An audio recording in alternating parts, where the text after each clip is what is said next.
frustrated after taking multiple questions about his poor play. This coming only a couple days after Rex Ryan was non-committal about the future of his quarterback.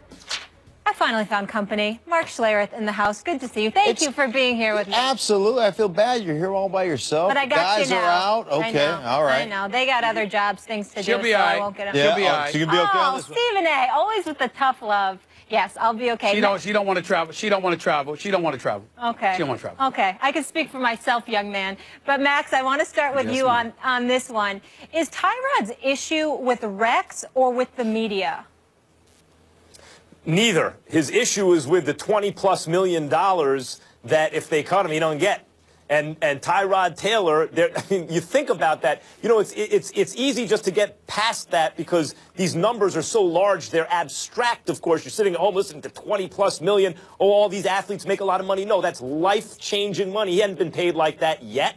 And that money is sitting there for him. But if his brand, as we see with quarterbacks in the NFL, is so damaged through this process that not only does he not get that money, but no one else out there will give him anything approaching that, that's a catastrophe in someone's life. So I think that's primarily what's on Tyrod Taylor's mind. At least that would be what's on my mind if I were in his position, whether that's the media or Rex or anyone kind of taking aim at my wallet like that.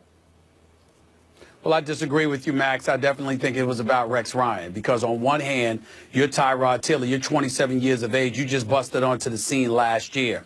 And you got a coach that essentially threw you under the bus because in the end, he brought unnecessary attention towards you.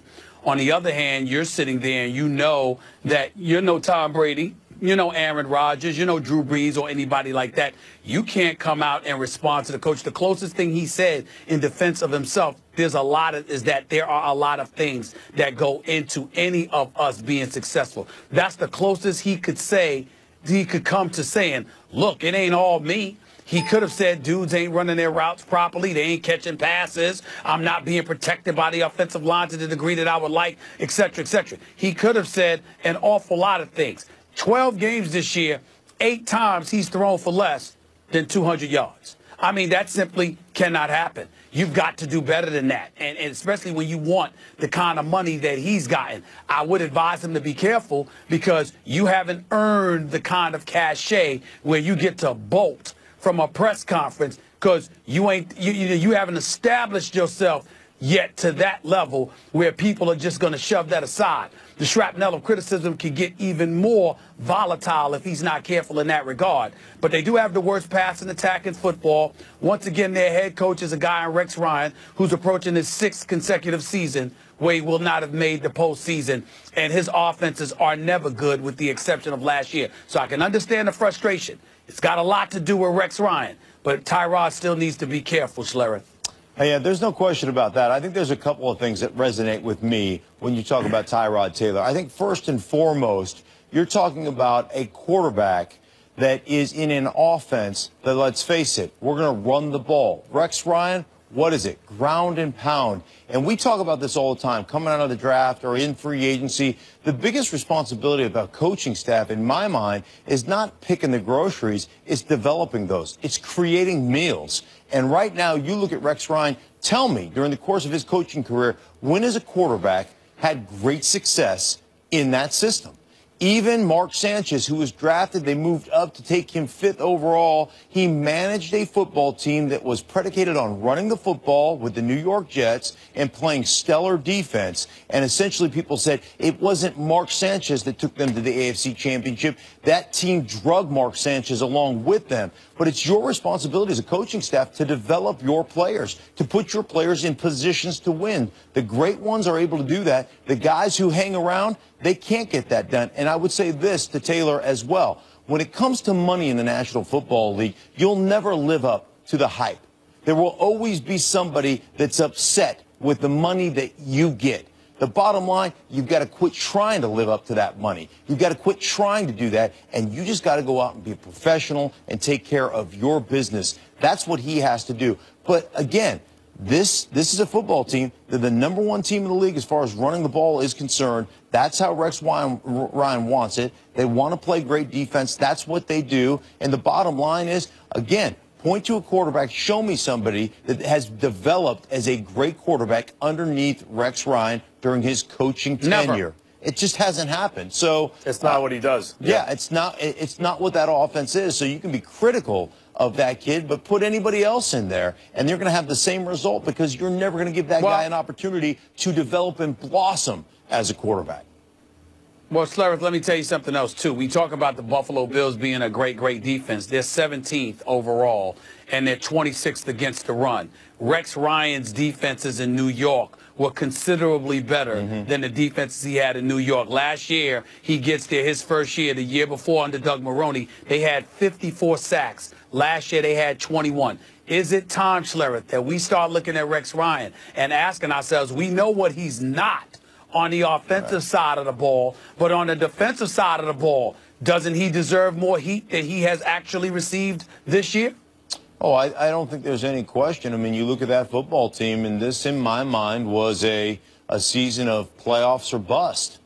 And, again, I'll look at the offensive side of the ball, and all these coaches, you know, we talk about all these coaches getting opportunities. Most of the coaches that get opportunities to be the next young head coach usually come from the offensive side of the ball, kind of offensive gurus, if you will. They haven't developed a quarterback yet, and until that happens, you're going to put yourself in harm's way as far as retaining your job is concerned. We'll leave it there. In a radio interview this morning, Bills GM Doug Whaley also confirmed that they've made no decision on Tyrod Taylor for 2017. Mark, thank you for the visit and the analysis. Always a pleasure to be with you. Thank you. We'll see you on NFL Live later today. Listen, they got stuff to do. I got it. I'll see them on Monday. All right, coming up next, Max has been saying Louisville's Lamar Jackson has had the Heisman Trophy wrapped up, but is he changing his tune after the last few games? We'll debate that next.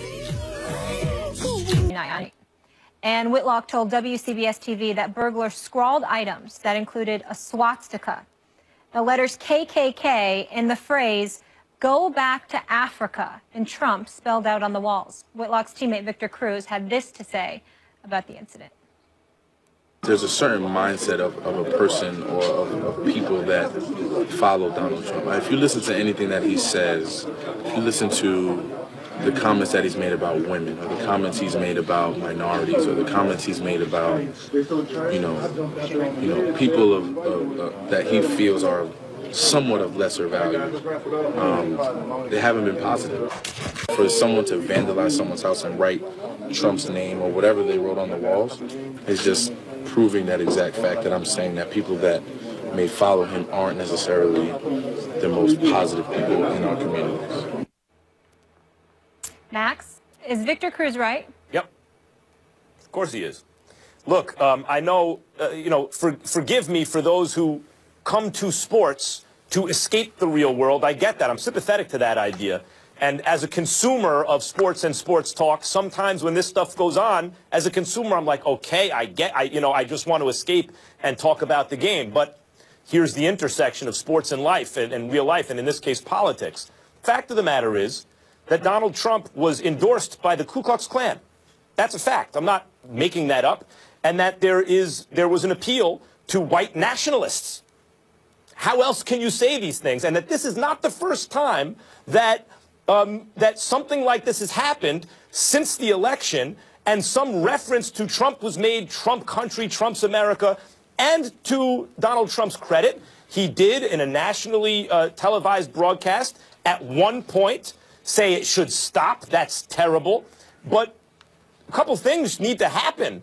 Either he needs to do that every time something like this becomes public information, or if the idea is this is happening so much that he couldn't possibly, then he needs to address that too, doesn't he? I agree with Victor Cruz. I don't disagree with a single word that you just articulated, Max. You're right. But I'm not going to stop there. See, the only issue that I have with what Victor Cruz said is that it implies that this stuff came about because of Trump's rhetoric and his willingness to appeal to that base. I would argue that clearly it existed long before Trump ever decided to run for the presidency, and it certainly was put on display when we had President Barack Obama inaugurated in 2008. We saw an elected official scream "You lie," very, very disrespectful towards our president. If I remember correctly, that elected official was from South Carolina. We saw and heard our First Lady and the First Family compared to apes and beyond. We saw a president highly intelligent, highly accomplished, earned what he had achieved, just throwing away to try to kind of stereotypes, you know, other folks in America tried to throw in his direction, just bulldozed right through them, and they still came at him with similar rhetoric. And so my point in saying all of that is to say, I think it's a mistake for folks to sit up there and act like, oh, Trump did this. He certainly wasn't as responsible as we would like a presidential candidate to be in terms of the rhetoric that he was spewing and what it ultimately assisted in further inciting. But let's not act like it did not exist until he started running for the presidency. This stuff has been going on for a long time. It certainly went on against our president. And the fact is that it has and always will continue to happen. And it's foolhardy to believe that because Trump is the president now, oh, now these folks are coming out of, they've been out. If anything, he might have made them feel a little bit more comfortable about it, but they've always been there, and they've always been conducting themselves that way. It's just that it's a bit more conspicuous now than it was in the past. Yeah, it's an ugly America, an ugly side of America that we're seeing. And by the way, in terms of emboldening that sort of thing or fomenting the kind of anti-Obama stuff based on things other than the merit, based on race, which was something I thought at the time, maybe this is being overstated. Clearly it wasn't. And Donald Trump, of course, was a major booster of the birther movement against Obama, which he later denied or kind of denied, questioning the birth certificate, etc. I would say that what we're seeing is there's a term revanchist, which means you want to take back stuff that you lost.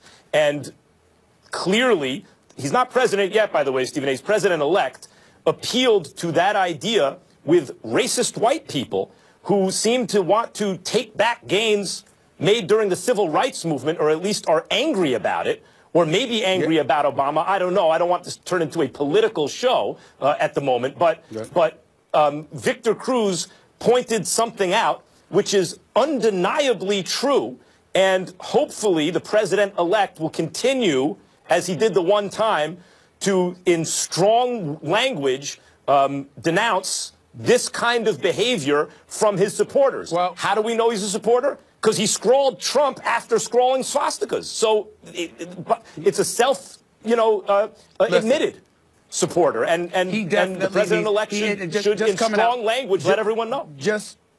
Just coming out and giving strong language is not enough. He needs to be more active, not just with his words, but with his actions in denouncing such stuff. Because what the president-elect needs to really, really embrace and to understand that his presidency, doesn't have a snowball's chance in hell of being successful if he doesn't address this matter. Those ignorant, racist few out there very well may not epitomize everybody that voted for Trump.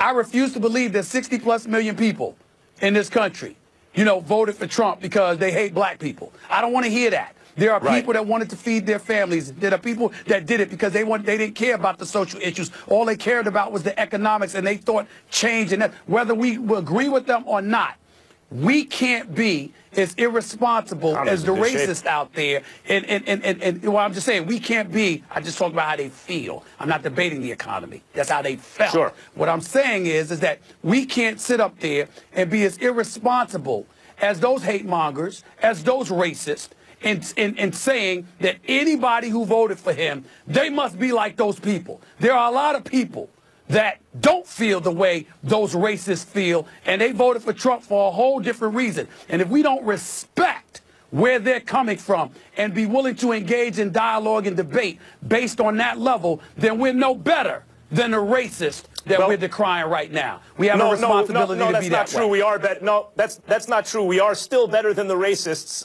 but you're right. It is a lowering of kind of decent standards because many of the voters were also just people susceptible to low-quality information. Yep.